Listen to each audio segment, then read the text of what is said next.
तो आपको पता है कि इस टाइम देश में कोरोना नामक महाबीमारी चल रही है, जिसमें सोशल डिस्टेंसिंग की पालना हो, भीड़ ना हो, और जहाँ ये जाना चाहते हैं वो आपको पता है कि दिल्ली में बहुत ज़्यादा विकराल रूप लिया हुआ है।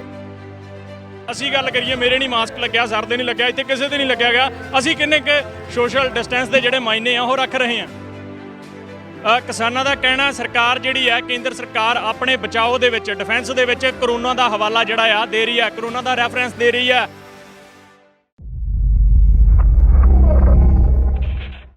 ਤਾਂ ਪੁਲਿਸ ਪ੍ਰਸ਼ਾਸਨ ਨਾਲ ਗੱਲਬਾਤ ਕਰਦੇ ਹਾਂ। ਪੁਲਿਸ ਪ੍ਰਸ਼ਾਸਨ ਵੀ ਮੌਜੂਦ ਹੈ। ਹਰਿਆਣੇ ਦੇ ਵਿੱਚ ਅਸੀਂ ਖੜੇ ਹਾਂ, ਡੱਬ ਵਾਲੀ ਦੇ ਪਰਲੇ ਪਾਸੇ ਡੂਮ ਵਾਲੀ ਬਾਰਡਰ ਦੇ ਉੱਤੇ, ਪੰਜਾਬ ਹਰਿਆਣਾ ਬਾਰਡਰ ਦੇ ਉੱਤੇ। ਤਾਂ ਡੱਬ ਵਾਲੀ ਦੇ ਡੀਐਸਪੀ ਕੁਲਦੀਪ ਸਿੰਘ ਜੀ ਸਾਡੇ ਨਾਲ ਮੌਜੂਦ ਨੇ, ਮੰਡੀ ਕਾਲਿਆਂ ਵਾਲੀ ਦੇ ਐਸਡੀਐਮ ਸਾਡੇ ਨਾਲ ਮੌਜੂਦ ਨੇ। ਸਰ, ਜਿਹੜੇ ਕਿਸਾਨ ਨੇ ਉਹ ਦਿੱਲੀ ਵੱਲ ਜਾਣਾ ਚਾਹੁੰਦੇ ਨੇ, ਸਾਡਾ ਜ਼ਮੂਰੀ ਹੱਕ ਹੈ ਇਹ। ਇੰਡੀਅਨ ਕਨਸਟੀਟਿਊਸ਼ਨ ਦੀ ਜੇ ਆਪਾਂ ਗੱਲ ਕਰੀਏ ਤਾਂ ਇੱਕ ਹੱਕ ਹੈ, ਲੋਕਾਂ ਨੂੰ ਹੱਕ ਹੈ शांतमई तरीके ਨਾਲ ਜਿਹੜਾ ਉਹ ਪ੍ਰੋਟੈਸਟ ਕਰ ਸਕਦੇ ਆ। ਪਰ हरियाणा सरकार ਜਿਹੜੀ ਅੱਗੇ क्यों नहीं जाने दे रही, की लगता?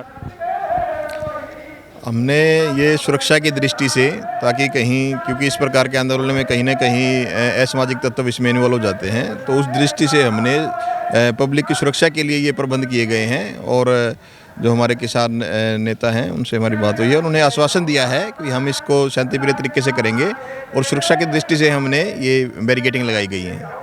और जो हमारे मुसाफिर हैं, जिनका मूवमेंट रहता है, उनके लिए हमने रास्ता डाइवर्ट किया गया है जहाँ से छोटी गाड़ियाँ जा सकती हैं। तो इस प्रकार से प्रशासन द्वारा पूर्ण रूप से व्यवस्था की गई है, और इसको शांतिप्रिय निपटने के लिए हमने पर्याप्त मात्रा में पुलिस फोर्सेस का भी प्रबंध किया है। और जहाँ तक डब वाली सब डिवीज़न की बात है, यहाँ हमारे पास 4 डीएसपी हैं और 4 बटालियन हैं और 2 एसडीएम हैं और नायब तहसीलदार हैं। तो काफ़ी भारी मात्रा में यहाँ हमने फोर्सेस को एकत्रित किया है, और यह सभी प्रबंध सिर्फ शांतिप्रिय इस आंदोलन से निपटने के लिए किए गए हैं।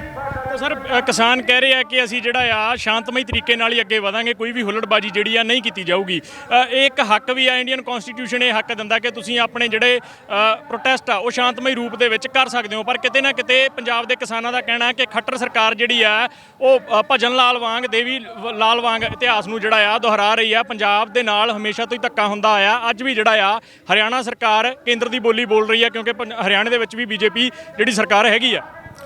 लोकतंत्र में सबको राइट है, और यहाँ जो और जनमानस के राइट को देखते हुए ये फैसला लिया गया है, इसीलिए यहाँ बैरिकेडिंग की गई है। डिप्टी भी मौजूद ने इत्थों के डब वाली दे डीएसपी ਕੁਲਦੀਪ ਸਿੰਘ ਸਾਡੇ ਨਾਲ ਮੌਜੂਦ ਨੇ, ਇਹਨਾਂ ਨਾਲ ਵੀ ਗੱਲਬਾਤ ਕਰ ਲੈਂਦੇ ਆ। ਸਰ, ਇਹਨਾਂ ਦਾ ਕਹਿਣਾ ਹੈ ਕਿ ਅਸੀਂ ਜਿਹੜਾ ਆ ਸ਼ਾਂਤਮਈ ਤਰੀਕੇ ਨਾਲ ਅੱਗੇ ਵਧਣਾ ਚਾਹੁੰਦੇ ਆ, ਪਰ ਕਿਤੇ ਨਾ ਕਿਤੇ ਹਰਿਆਣੇ ਦੀ ਜਿਹੜੀ ਗੌਰਮੈਂਟ ਆ ਉਹ ਕੇਂਦਰ ਦੇ ਦਬਾਅ ਥੱਲੇ ਨਹੀਂ ਅੱਗੇ ਜਾਣ ਦੇ ਰਹੀ, ਜਾਂ ਕਿਉਂ ਨਹੀਂ ਅੱਗੇ ਜਾਣ ਦੇ ਰਹੀ? ਪੁਲਿਸ ਪ੍ਰਸ਼ਾਸਨ ਨੂੰ ਜਿਹੜੀਆਂ ਕੀ ਹਦਾਇਤਾਂ ਕੀਤੀਆਂ ਨੇ ਗੌਰਮੈਂਟ ਨੇ?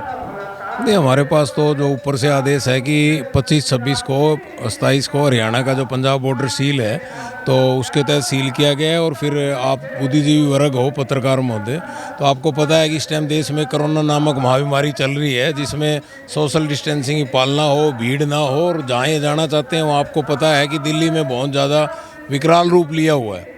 तो ये हर एक एंगल को देखते हुए, और सुप्रीम कोर्ट भी इस संबंध में बार बार हिदायतें दे रही है, तो सरकार की तरफ से डायरेक्शन आई थी, तो हमने उसकी डायरेक्शन की पालना करने बॉर्डर सील किया हुआ है। किसान शांतिप्रिय ढंग से धरना दे रहे हैं, हमें इनका संवैधानिक अधिकार है, हमें इससे कोई एतराज़ नहीं है। लेकिन अगर ये कानून हाथ में लेंगे तो फिर सख्ती से निपटा जाएगा, वरना इनका धरना चल रहा है, तो इनका अधिकार है वो करें। और इनको भी थोड़ा देखना चाहिए कि इस टाइम देश में कोरोना जैसी महाबीमारी चल रही है, उससे भी बचाव ज़रूरी है। ਐਸਡੀਐਮ ਸਾਹਿਬ, ਡਿਪਟੀ ਸਾਹਿਬ ਕਹਿ ਰਹੇ ਨੇ ਕਿ ਕਰੋਨਾ ਜਿਹੀ ਮਹਾਮਾਰੀ ਚੱਲ ਰਹੀ ਹੈ। ਸਰਕਾਰ ਦੀ ਜੇ ਗੱਲ ਕਰੀਏ ਤਾਂ ਸਰਕਾਰ ਕਹਿ ਰਹੀ ਸੀ ਮਾਲ ਗੱਡੀਆਂ ਦੇ ਨਾਲ ਨਾਲ ਪੈਸੰਜਰ ਗੱਡੀਆਂ ਵੀ ਚਲਾਈਆਂ ਜਾਣ। ਕੀ ਪੈਸੰਜਰ ਗੱਡੀਆਂ ਦੇ ਵਿੱਚ ਕਰੋਨਾ ਨਹੀਂ ਫੈਲੂਗਾ? ਜਾਂ ਅਸੀਂ ਗੱਲ ਕਰੀਏ ਮੇਰੇ ਨਹੀਂ ਮਾਸਕ ਲੱਗਿਆ, ਸਰ ਦੇ ਨਹੀਂ ਲੱਗਿਆ, ਇੱਥੇ ਕਿਸੇ ਦੇ ਨਹੀਂ ਲੱਗਿਆ ਗਿਆ, ਅਸੀਂ ਕਿੰਨੇ ਕੁ ਸੋਸ਼ਲ ਡਿਸਟੈਂਸ ਦੇ ਜਿਹੜੇ ਮਾਇਨੇ ਆ ਉਹ ਰੱਖ ਰਹੇ ਹਾਂ? सोशल डिस्टेंस के साथ साथ सरकार ने मास्क की गाइडलाइन फॉलो की है। और अगर जहाँ तक पैसेंजर गाड़ियों की बात की जाए, तो उसमें भी फोर्सेस को हिदायत है कि वो मास्क को लगवाना सुनिश्चित करें। कोरोना से बचना देश के लिए बहुत ज़रूरी है, और आम जनमानस के लिए भी ज़रूरी है, और देश की तरक्की के लिए ज़रूरी है। और इसी संबंध में हरियाणा सरकार द्वारा भी यह कदम उठाया गया, ताकि ज़्यादा भीड़ दिल्ली में एकत्रित ना हो सके। और जो किसान मैसेज देना चाहते हैं वो मीडिया के थ्रू व अन्य चीज़ों के थ्रू पब्लिक तक व सरकार तक पहुँच जाएगा। ਸਰ ਆਖਰੀ ਸਵਾਲ ਆ ਮੇਰਾ ਕਿਸਾਨਾਂ ਦਾ ਕਹਿਣਾ ਸਰਕਾਰ ਜਿਹੜੀ ਹੈ ਕੇਂਦਰ ਸਰਕਾਰ ਆਪਣੇ ਬਚਾਓ ਦੇ ਵਿੱਚ ਡਿਫੈਂਸ ਦੇ ਵਿੱਚ ਕਰੋਨਾ ਦਾ ਹਵਾਲਾ ਜਿਹੜਾ ਆ ਦੇ ਰਹੀ ਹੈ, ਕਰੋਨਾ ਦਾ ਰੈਫਰੈਂਸ ਦੇ ਰਹੀ ਹੈ ਵੀ ਕਰੋਨਾ ਫੈਲ ਰਿਹਾ, ਇਸ ਕਰਕੇ ਦਿੱਲੀ ਤੁਹਾਨੂੰ ਆਉਣ ਨਹੀਂ ਦਿੱਤਾ ਜਾ ਰਿਹਾ, ਇਸ ਕਰਕੇ ਇਹ ਜਿਹੜਾ ਕਰੋਨਾ ਨੂੰ ਹੈ ਕੋਵਿਡ ਨੂੰ ਇਹ ਡਿਫੈਂਸ ਦੇ ਤੌਰ ਤੇ ਵਰਤ ਰਹੀ ਹੈ ਸਰਕਾਰ ਆਪਣੇ।